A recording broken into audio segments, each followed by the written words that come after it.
Ladies and gentlemen, Madison's Funniest Comic 2016, Charlie Kojis. Thank you, Cosmo. Thank you all for sticking out through the whole thing. I'm impressed. Wednesday night, still out. That's good on you guys. In bars now, when a girl gets up to go to the bathroom, what you'll notice, what she'll do is she'll take a coaster, put it on top of her drink. Fun thing I like to do is take a pill and put it right on top of the coaster. Then she gets back to the bathroom, she's like, look at that, it worked.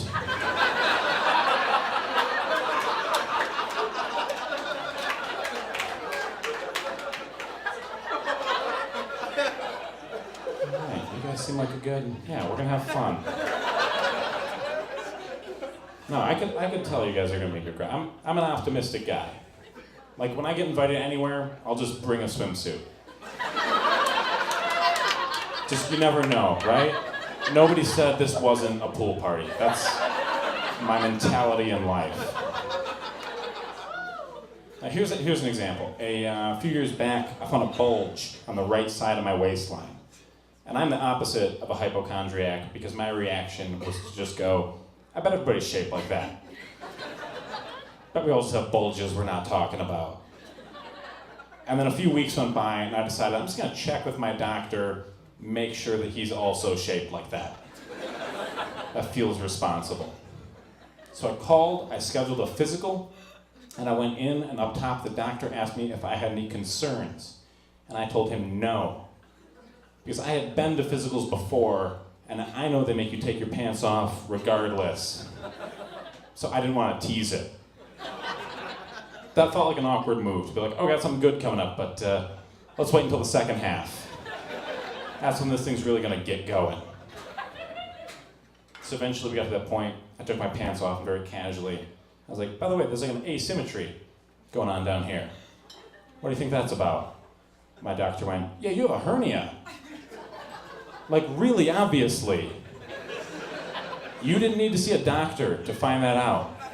You could have just asked anyone you know. Do you have an accountant? Same diagnosis. So he asked me, he's like, have you been in a lot of pain recently? And I told him, you know, just like a normal amount of pain. And then I had to read his facial expression and go, oh, is there not a normal amount of pain? You don't just hurt usually too? So I go, hernia. Sounds rough. What do? We just wait this one out, right? And my doctor goes, no, you have to have surgery. I'm like, oh, maybe like a topical cream instead? Is that an option here? Because the thing about surgery is that even for a minor surgery, they'll make you fill out paperwork for what happens in case you go into a coma. And I saw that and I went, oh my God, I hadn't even considered a coma. That sounds ideal. I'm rooting for that now. Just, have any of you ever been in a place in your life where you want to take a nap for a few months?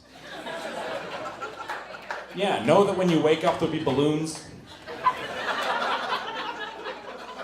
I want to be clear, I like life, but the worst part about life is that it just keeps happening. It's just so constant. If you could take a break and die for a little while, you'd make that decision every time. No questions asked. You'd come back, someone offer you a graham cracker, you'd be like, oh my God, I forgot about graham crackers. These things are fantastic. I'm so glad I took that year off.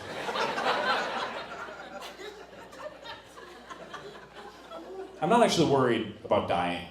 I am worried about my funeral. Because it's probably going to be a terrible funeral.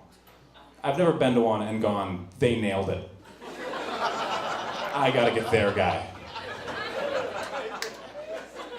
Because you think about it, your wedding, people will plan their wedding for like a full year, they'll hire a professional wedding planner.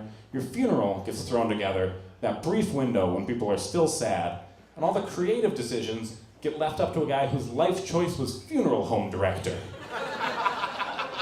What are the chances that we're gonna have the same taste in candles? You leave it up to that guy, you end up with an open casket funeral, and I have no idea why that's part of the mourning process. to have people come by and be like, that's Charlie, just like I remember him. He always did love putting on a suit and taking a nap.